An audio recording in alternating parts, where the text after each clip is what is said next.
What is going on, guys? I am back today to talk about a movie that is a few years older now, and I've seen this movie a few times now, but I wanted to come back and revisit it for a couple of reasons. The main reason is this movie was finally released physically on Blu-ray after a ton of demand for this movie to finally be released physically, and I always find it really interesting when we look at the state of the film industry today, and we look at companies like Netflix and Hulu, and like Netflix does a lot of original films and they produce a lot of movies. And because of that, they get exclusive streaming rights to these things. But also because of that, Netflix a lot of times does a really bad job allowing creators to put things out physically. They want their service to be the only way that you can possibly watch a specific product. And I think there's something really awful about that because physical media is something that's really important to me. I'm someone who collects Blu-rays and vinyl records. I really like to have my physical media because I'm not necessarily sure whether or not that streaming service is going to be there in the next 10 or 15 years. We don't know what things are going to look like. We don't know the shape of the industry.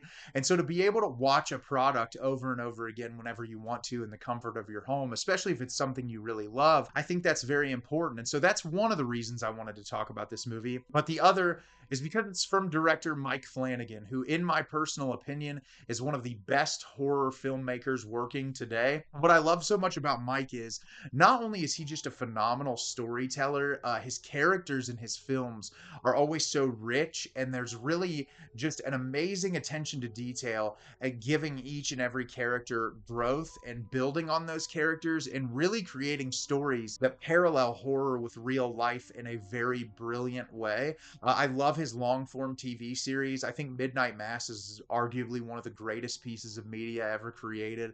Haunting of Hill House, Bly Manor, Fall of the House of Usher, and then his filmography. He's done an incredible amount as a filmmaker that's just so impressive, whether it be his earlier work as Absentia, which is just a phenomenal step into the horror sphere, Oculus, one of my personal favorites, Ouija Origin of Evil, Doctor Sleep, which I think people were way too hard on. It's a phenomenal movie, a great continuation of not only the Stanley Kubrick film, but also if you want to tie it into King's work, I feel like it really appeals to both audiences very well.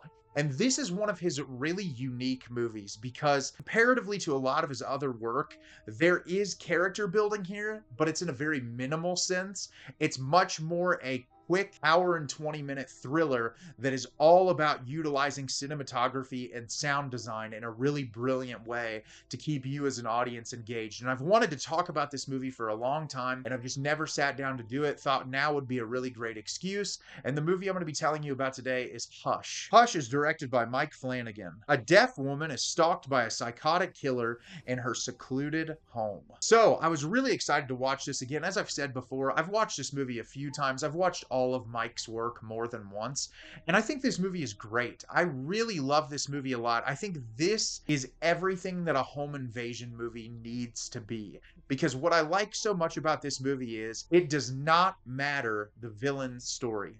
Who the villain is as a person, I could care less. This villain, very similar to if you look at Michael Myers' character and the original Halloween or the masked killers in the film The Strangers, it's just pure evil. It's a guy who really gets his kicks from tormenting people. That's literally all you need to know about his character. And the characterization we get in this movie is from Maddie, Kate Siegel's character. And so you get kind of the classic good versus evil tale, but done in a way that is so suspenseful and with a lot of unique twists and turns. And I'm really excited to tell you about it today. So at the beginning of the film, we are introduced to Maddie, played by Kate Siegel, who is a deaf author that is living in the middle of the woods. And we find out that she became deaf at around age 13 when she got sick. And she used to live in the big city. We see her have a conversation with, I believe, her sister early on in the movie. And her sister is constantly worried about her living out there on her own. But she does have a neighbor, Sarah, who talks to her a lot, comes over and checks on her. And we see early on that they have this friendship, even though it feels like there could be something more, even though the girl is in a relationship with a man.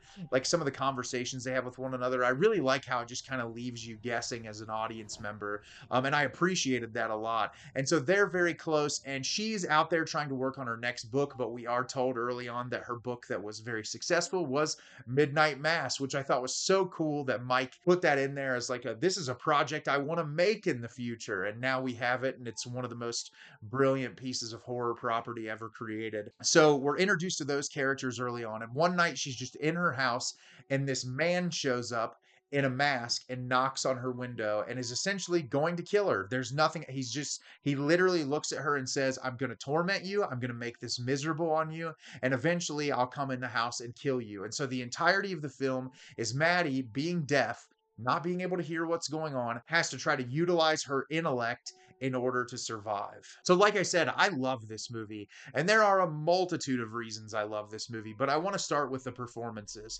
I am a huge Kate Siegel fan. I think she is a phenomenal actress, and I love whether it be husband and wife partnerships, brother, sister, friends that collaborate to make projects, because, you know, when you're married and you form a partnership with someone, that's exactly what it is. It's a partnership. You live together through the good, the bad, whatever might happen, and you get to know that person in a level where like there is almost nonverbal communication. And when you watch Mike and Kate work together, it's like these characters are always fully fleshed out in the best way possible because of how they work together. And it's incredible to watch just through their career and their growth together as collaborators. Like, it's got to be so cool to have someone that's just have two people that are that talented in a relationship together that can create something so amazing. And obviously, Kate is limited here because she's not able to speak. So everything about her performance in this movie is through bodily movements and her facial expressions. And I think she nails it brilliantly. There are so many amazing moments in this where you can just see her trying to deduce how to get out of a certain situation, or like contemplating in her head. So many amazing moments of just close-ups that really kind of put us into her perspective, that makes the movie all that much more suspenseful. And that's what I love about Kate as an actress, is like throughout Mike's work now, I mean, especially looking at Midnight Mass or even Fall of the House of Usher, some of these incredible monologues that Kate has given. She's just a phenomenal actress. But to be like, hey, you're going to play this role, and also, guess what? You can't talk. It really just gives us the scope of how amazingly talented of an actress that she is. John Gallagher Jr. as the killer is also phenomenal in this movie. He is menacing in like a darkly comedic way. Like, you can really see how he's just toying with her. It's nauseating to watch a movie like that, to think like, this person isn't just out to kill you.